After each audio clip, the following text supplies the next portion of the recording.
আজ আমি আপনাদের তৈরি করে দেখাবো কলমি শাক দিয়ে মুসুর ডালের রেসিপি।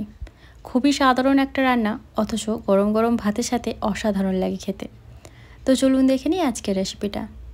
এখানে প্রথমেই আমি এক আটি কলমি শাক ভালো করে বেছে নিয়ে এরকম কুচি কুচি করে কেটে রেখেছি।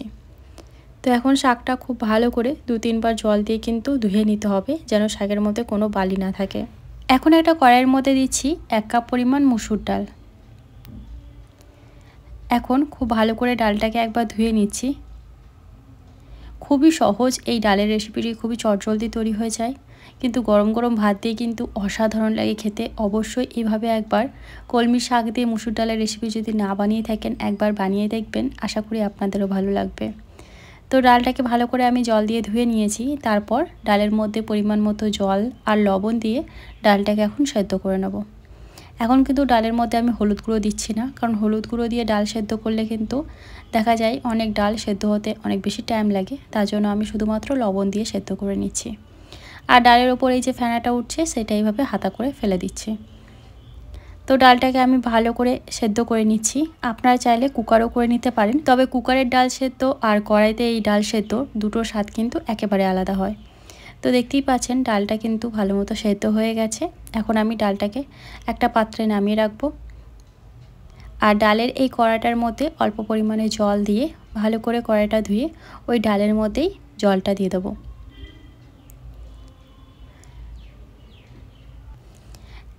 এখন কড়াইয়ের মধ্যে দিচ্ছি কিছুটা পরিমাণে সর্ষের তেল। তেল গরম করে ফোড়নের জন্য দিচ্ছি 2টো শুকনো লঙ্কা। লঙ্কাটাকে একটু লাল করে ভেজে নেব। আগে থেকে আমি 6-7 কোয়া রসুন একটু থেতো করে রেখেছিলাম, তো সেটাই আমি এখন দিয়ে দিলাম। রসুনটা দিয়ে কয়েক সেকেন্ডের জন্য একটু নাড়াচাড়া করে এর মধ্যে দিয়ে দেবো একটা ছোট্ট সাইজের পেঁয়াজ কুচি। পেঁয়াজটাকে দিয়েও এখন হালকা লাল করে পেঁয়াজটাকে একটু ভেজে নিতে হবে, খুব বেশি ভাজার দরকার নেই। তো এই তো আমার পেঁয়াজটা ভাজা হয়ে গেছে। এখন এর মধ্যে আগে থেকে কেটে ধুয়ে রাখা কলমি শাকটা অ্যাড করে দিচ্ছি।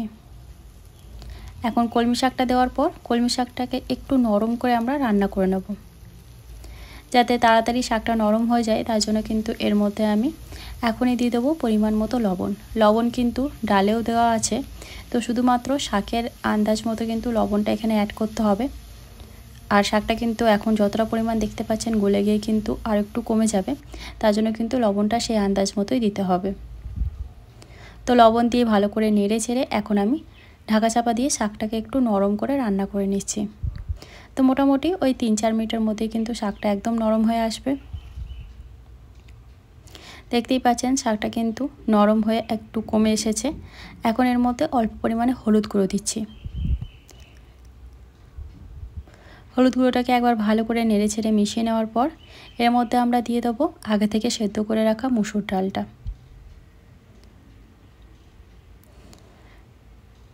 তো এই ডালের রেসিপিটা কিন্তু খুবই সহজ, অথচ গরম গরম ভাত দিয়ে খুব ভালো লাগে খেতে। তো আপনারা এইটা কিন্তু কলমি শাক বা লাউ শাক বা কুমড়ো শাক দিয়ে মুসুর ডাল এভাবে রান্না করতে পারেন, খুবই অসাধারণ হয় খেতে। তো ডালটাকেও দিয়ে দিয়েছি। এখন ডালটা দেওয়ার পর ভালো করে সব কিছু মিশিয়ে নিচ্ছি একবার।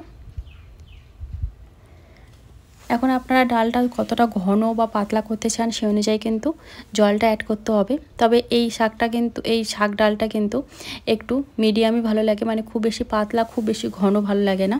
তো ওই বুঝে আমি জলের মধ্যে অ্যাড করে দিয়েছি। জলটা দেওয়ার পর ভালো করে নেড়ে ছেড়ে এটাকে এখন আমরা ফুটিয়ে নেব 2-3 মিনিটের জন্য মিডিয়াম ফ্লেমে। তো দেখতেই পাচ্ছেন আমি ডালের ঘনত্বটা কেমন রেখেছি। তো আমি 3 মিনিটের মতো মিডিয়াম ফ্লেমে ডালটাকে ফুটিয়ে নিয়েছি। এখন আমাদের কলমি শাক দিয়ে মুসুর ডালের এই রেসিপিটি একদম রেডি হয়ে গেছে। তো এটাকে এখন আমি গ্যাসের ফ্লেম অফ করে নামিয়ে নেব আর গরম গরম ভাতের সাথে পরিবেশন করব। ভিডিওটা ভালো লাগলে অবশ্যই একটা লাইক করে দেবেন।